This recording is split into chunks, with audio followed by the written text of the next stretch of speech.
Assalamualaikum warahmatullahi wabarakatuh. Selanjutnya, saya sampaikan selamat berjumpa kembali kepada para pemirsa, para subscriber yang telah bergabung di channel Gapkin. Saya ucapkan terima kasih. Nah, kita lanjut pada panduan permohonan sertifikat badan usaha atau SBU. Nah, pada kali ini saya akan menyampaikan bagian yang ketiga atau bagian yang terakhir, yaitu tentang verifikasi validasi data permohonan SBU yang kita lakukan secara mandiri. Nah, baik langkah-langkah apa saja yang akan kita lakukan dalam memvalidasi dan memverifikasi data yang akan kita ajukan untuk melakukan permohonan sertifikat badan usaha di portal PUPR. Langkah yang pertama, baik ikuti tutorial saya pada kesempatan kali ini. Nah, ya, langkah pertama adalah kita siapkan master, ya, master data untuk verifikasi validasi. Ya, ini saya ambil dari asesor verifikasi dan validasi eh, data badan usaha ini tujuannya agar apa yang kita lakukan untuk melakukan permohonan sertifikasi badan usaha itu sudah sesuai, ya, dengan format penilaian yang mereka lakukan dan juga format yang terdapat di dalam portal PUPR. Dan yang pertama ini permohonan registrasi. Nanti di portal PUPR itu nanti akan ada ya halaman pertama itu adalah permohonan registrasi. Nah, ini memuat tentang jenis barang usaha, sifat, ya, KBLI, klasifikasi apa, subklasifikasi, kemudian LSBU yang akan kita lakukan untuk melakukan permohonan, ya, kemudian kualifikasi sampai kepada asosiasinya. Nah, ini kemudian informasi yang kedua itu adalah informasi badan usaha. Ini mengenai namanya, terus bentuknya, kemudian jenisnya, alamat badan usaha, sampai ke pos, kemudian provinsi, kota, kecamatan, kelurahan sebagai domisili badan usaha, nomor kontaknya yang dapat dihubungi, kemudian email badan usahanya, kemudian website jika ada, nah, kemudian NPWP dan NIP. Ya. Kemudian di berikutnya ini dokumen, ya, persyaratannya, persyaratan dokumen di halaman berikutnya itu kita sudah harus menyiapkan surat pernyataan tanggung jawab mutlak. Nah, yang dimana surat pernyataan tanggung jawab mutlak ini sudah mencakup surat pernyataan tanggung jawab mutlak, kemudian daftar tenaga kerja, kemudian kartu anggota asosiasi, KTP, NPWP, surat kuasa memang jika diperlukan, kemudian surat pernyataan kelayakan peralatan di halaman berikutnya. Nah, ini nanti jika dokumen itu ada dan sesuai, ini kita klik ada. Tapi kalau tidak ada, belum ada, kita kosongkan saja atau kita klik ya untuk verifikasi awal. Kemudian eh, setelah kita klik ada, kita cocokkan datanya valid apa tidak dengan persyaratan yang dibutuhkan. Ya, jika valid berarti ada. Nah, jika terverifikasi, nah, sesuai, maka di sini kita kasih tanda checklist juga valid. Ya, kalau tidak sesuai, ya kita tidak sesuai, tujuannya apa? Untuk membetulkan atau mengecek formulir tersebut. Ya, sudah ada, sudah lengkap belum? Ya. Tapi setelah kita perbaiki, maka tanda centang tidak validnya kita ganti dengan tanda centang valid. Berikutnya akta. Nah, akta informasi yang dibutuhkan ini nanti yang akan diupload juga. Nah, ini eh, di satu file dengan SK Menkumham. Ya, kemudian juga semua akte baik akte pendirian satu file dengan SK Menkumham pendiriannya dan juga berikut seterusnya perubahan. Nah, ini di sini kita untuk pengecekan kesesuaiannya kita tulis terlebih dahulu jenisnya apa, jenis akte pendirian, kemudian nomornya, kemudian nama notaris, jangan sampai salah ya. Ini salah jabatan saja satu huruf ini nanti akan ditolak ya, berkas dinyatakan tidak lengkap ya. Jadi sesuai dengan data, kemudian alamatnya, nah kemudian tanggal aktenya. Nah, kemudian ini filenya yang akan kita upload nanti ini tadi ya sudah disiapkan dalam satu file. Kemudian modal dasar untuk CP kalau memang tidak ada kita tulis nol saja ya. Kita modal dasar nol, modal setara nol kecuali di dalam akte tersebut ya itu disebutkan berapa modal 1 miliar ya kan modal di store-nya 500 misalnya atau full 1 miliar. Kemudian KBLI yang akan kita ajukan ini cukup kita tulis kode-kodenya saja ya. Kemudian berikutnya adalah nomor akta pengesahan.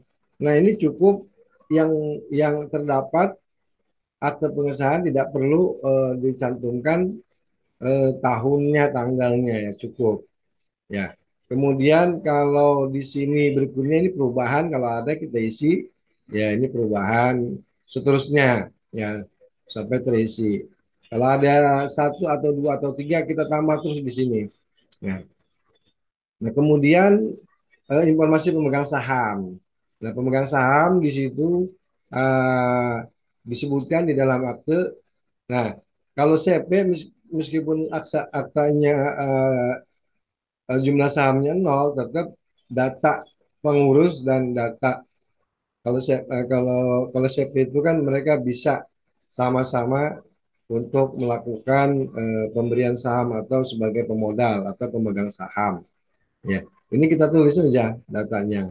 Ya, ketika tidak ada data yang jumlahnya berapa atau cuma ada nilai-nilai yang disetor saja. Ini disentang aja atau ditulis nol ya. Nah, kemudian alamatnya alamat disesuaikan dengan KTP pemegang saham. Berikutnya, kalau ada dua cukup dua. Kalau ada lebih dari dua, ya kita teruskan kita tambah. Nah, berikutnya ini informasi pengurus. Nah, pengurus ini kita cek kesesuaiannya. Nah, ini namanya siapa, alamat di mana, KTP-nya harus ada. Kita tulis jangan sampai satu pun ada yang kelewat atau ketukar penulisannya. Ini akan gagal. Kemudian NPWP-nya ya, kita catat. Kemudian jabatan sebagai apa? Direktur atau direktur utama. Kalau dia direktur, kita tulis direktur. Nah, kemudian jabatannya ada sebagai PJBU. Ya, nah di sini ada sebagai PJBU. Nah, maka kita tulis ya dia sebagai PJBU. Nah, kalau ada dua atau tiga notaris, maaf, kalau satu, dua atau tiga direktur, nanti direktur yang utama yang menjadi penanggung jawab badan usaha. Ya, tapi ketika penanggung jawab badan usaha tidak dipegang oleh direktur utama, maka direktur utama menunjuk. Ya, di situ kan ada surat kuasa menunjuk kepada direktur yang kedua sebagai penanggung jawab badan usaha dan seterusnya. Nah, kemudian kita tulis juga komanditer atau komisaris. Ini alamatnya sesuai di semua. Dia tidak menjabat sebagai PJBU. Ya, ya, dia tidak menjabat sebagai PJBU. Ya, maka kita tulis tidak. Nanti di portal PUPR kita tulis tidak. Nah, kemudian neraca.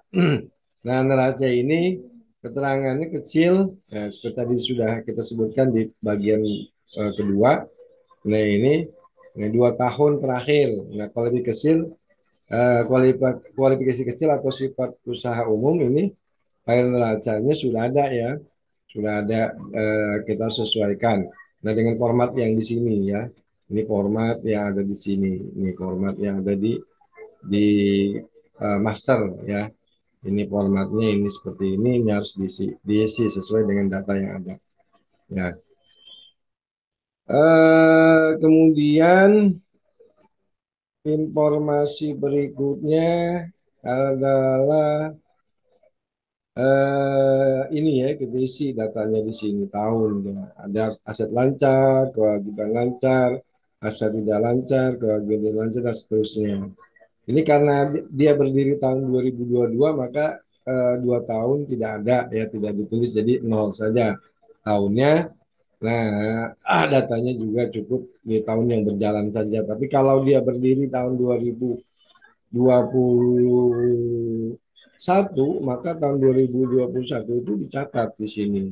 Ya, kemudian yang berikutnya adalah neraca tahun berjalan. Ini data-datanya diisi ya. Nah, ini bermaterai. Terus kemudian ada file laporan angkutan publik dan seterusnya. Nah, jumlah yang ada nanti di dalam portal itu ini ya. Dalam portal PUPR itu data-data ini ya.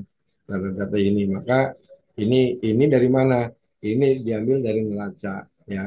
Jumlah neraca aset lancar sekian. Ini diambil dari neraca aset lancar 1.030.000. Nah, aset lancarnya, nah 1 miliar jumlah totalnya nih 1.037 maaf, 1.330.000.700 ya. Ditulis uh, full ya, tidak dalam rupiah, dikali 1.000 ya, ini full datanya. Next ya. Kemudian, nah, informasi penjualan tahunan. Nah, ini kalau sifatnya sifat usaha spesialis, penjualan tahunan tidak dipersalahkan. Jadi, ini kalau memang nanti datanya sudah ada disimpan, ya tinggal kita masukkan. Tidak disarankan, kalaupun kita upload, silakan. Kan gitu ya. Tapi untuk yang umum, itu disarankan. Akan tapi untuk yang awal, tetap ini eh, apa kita akan integrasi ke simpan yang ada di LPJK atau aplikasi simpan.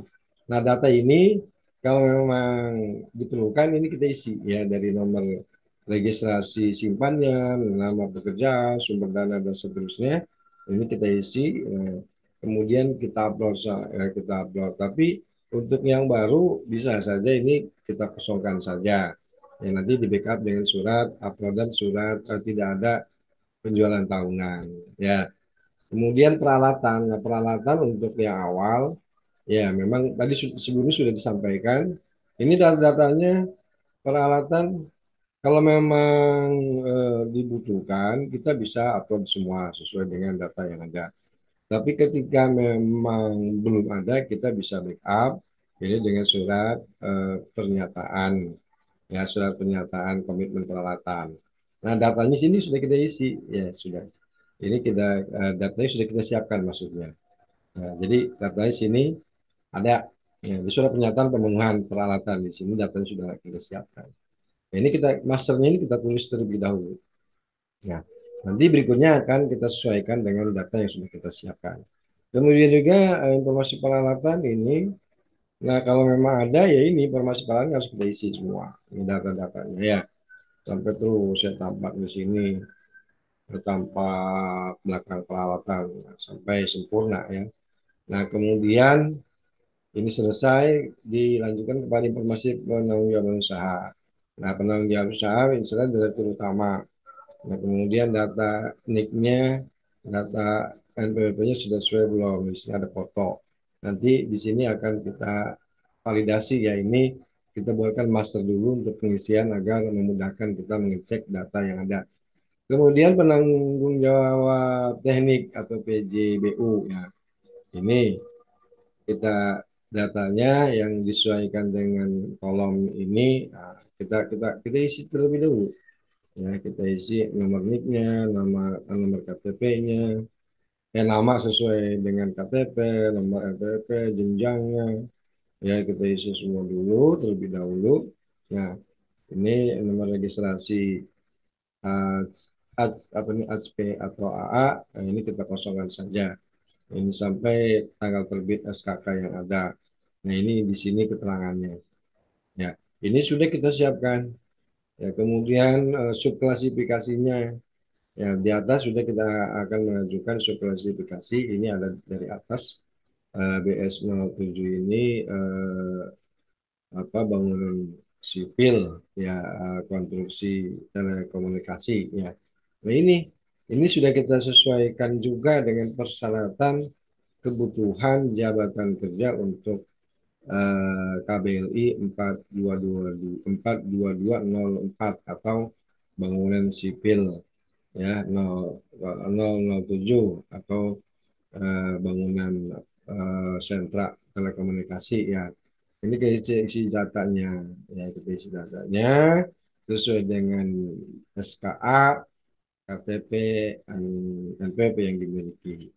Nah, kemudian cukup satu ya. Misalnya kalau kita begini satu, kalau untuk satu ini per KBLI ya.